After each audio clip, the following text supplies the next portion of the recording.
On rejoint tout de suite Pierre Martinet, ancien agent du service action de la DGSE. Bonsoir Pierre Martinet. Bonsoir. Quel regard l'ancien agent de la DGSE que vous êtes porte sur cette opération israélienne au Qatar? Alors, c'est une opération de plus, et à chaque fois qu'il y a une opération de ce type depuis le 7 octobre, alors, en tant que, moi, je me mets toujours à la place de ceux qui ont préparé cette opération. Est-ce qu'il y avait déjà des agents sur le terrain, ou est-ce qu'ils avaient des sources? Ou, troisième possibilité, est-ce que le Qatar lâche petit à petit les responsables terroristes du Hamas? C'est aussi une possibilité, hein, comme aurait pu le faire aussi le Pakistan avec Ben Laden, hein, puisque je vous rappelle que Ben Laden était logé au Pakistan depuis de nombreuses années, à côté de leur Saint-Cyr, hein, l'école de formation des officiers. Donc mon regard, d'abord, c'est un regard admiratif. Hein, si ça choque certains, ben ça m'est égal. C'est un regard admiratif parce que préparer une mission d'une telle ampleur, ça demande une préparation très minutieuse, très longue, parce que je ne pense pas qu'elle ait été planifiée la semaine dernière. Et ensuite, ça demande une détermination pour pouvoir donner son feu vert, parce que malheureusement, c'est ce qui nous manque aussi en Occident et particulièrement en Europe, c'est cette détermination à frapper nos ennemis, quoi qu'il en coûte, quels que soient les dommages, parce qu'il n'y aura pas d'autre solution que d'aller au bout de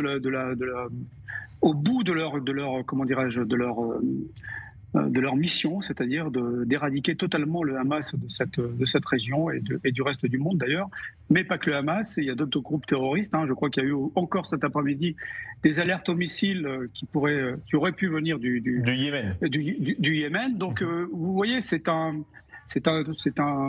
confetti, c'est un pays qui ressemble à un confetti, qui est entouré de missiles et de dangereux terroristes qui veulent uniquement sa destruction. Mais Pierre Martinet, Israël peut-il rebombarder le Qatar si toutes les cibles n'ont pas été atteintes aujourd'hui? Alors, moi, je mettrais une correction dans ce que vous venez de dire. Israël n'a pas bombardé le Qatar. Israël a détruit un QG, entre guillemets, de terroristes islamistes. Vous savez, les services secrets français, je l'ai moi-même fait, on cible des ennemis dans des pays amis, parfois, et on monte des opérations qui visent à les éliminer si le politique le décide. Donc le Qatar n'a pas été bombardé, comme le Liban n'a pas été bombardé, uniquement des cibles particulières qui sont des terroristes islamistes du Hamas, qui sont à mettre sur la même, sur la même ligne que les terroristes qui ont participé au 7 octobre. Hein. On ne peut pas dissocier la pseudo-branche politique de la pseudo-branche armée. Premièrement, parce que ce n'est pas une armée, et deuxièmement, parce que c'est qu'un groupe de terroristes. Mais comment expliquez-vous que des leaders d'un groupe terroriste qui ont célébré devant le monde entier, il y a les vidéos encore qui sont ressorties aujourd'hui, le massacre du 7 octobre, deviennent des militants pour la paix éliminés par le grand méchant Israël? Les terroristes du Hamas, vous dites qu'ils sont des militants pour la paix? Lorsque je lis, par exemple, des réactions en France de la gauche, des politiques françaises qui pleurent ces terroristes du Hamas, et on parle comme s'ils étaient des militants pour la paix, on a l'impression qu'Israël est le grand méchant et qu'ils ont éliminé des jeunes qui allaient à Woodstock, quoi. Non, mais parce que, bon, on va pas en faire l'histoire. Vous voyez ce qui se passe dans l'armée française depuis le 7 octobre. Alors, souvent, on m'interroge sur les conséquences du 7 octobre. Elles sont dramatiques, évidemment, pour Israël, pour la région et aussi pour l'Occident. Mais je trouve un point positif au 7 octobre. Je vais vous dire lequel. C'est pas du tout ironique. Hein. C'est que depuis le 7 octobre, on voit la réelle photographie de l'Europe. De l'Occident, une partie de l'Occident et surtout de l'Europe. De la France, de l'Angleterre, de l'Allemagne, de l'Espagne. On le voit encore avec le Tour d'Espagne en ce moment qui est visé par des manifestations pro-Hamas en permanence.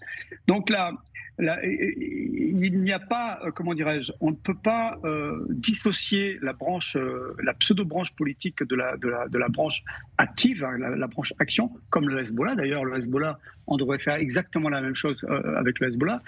Il faut enfin accepter que nous sommes dans une guerre civilisationnelle. Le Hezbollah, le Hamas, le djihad islamique et les Houthis, se moquent éperdument de la terre palestinienne et se moquent éperdument des Palestiniens. C'est écrit dans leur charte fondatrice La seule chose qui importe, c'est la destruction d'Israël. Il y a quelques années, j'avais écouté un des responsables des frères musulmans en Égypte qui disait « Il faut détruire Israël, quel qu'en soit le prix, et on mettra le temps qu'il faut, ça sera 5, 10, 50, 100 ans, mais Israël devra être rayé de la planète. Les Juifs pourront rester là, mais pas dans un État d'Israël. » Donc on en est... Aujourd'hui, on est au pied du mur. Aujourd'hui, on est au pied du mur. Si Israël stoppe ses actions de représailles après le 7 octobre, un 7 octobre se reproduira. Donc, on est obligé d'aller au bout. Malheureusement, il y a des dommages collatéraux. Il y a des femmes, des enfants, des civils qui meurent. Mais les civils, c'est compliqué de dire des civils là-bas parce que qui est civil, qui est du Hamas, c'est ça la grande complexité de ces affrontements. Hein, parce que je rappelle, une petite parenthèse, je rappelle que le 11 septembre, c'est après-demain, le 11 septembre 2001, Gaza sabrait le champagne. Ironiquement parlant. Donc vous voyez où je veux en venir, c'est qu'on est aujourd'hui dans un imbroglio de terroristes, de non-terroristes, mais qui soutiennent, qui eux aussi ont enlevé, ont vendu.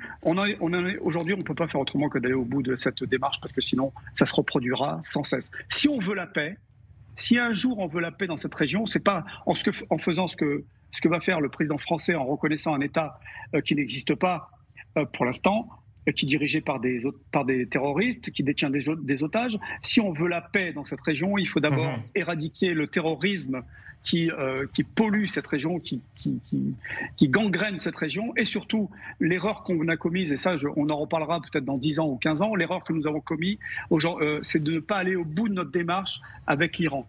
On a laissé l'Iran survivre, et donc l'Iran qui survit alimente tous les proxys qui sont autour d'Israël. Merci beaucoup. Je vous en prie.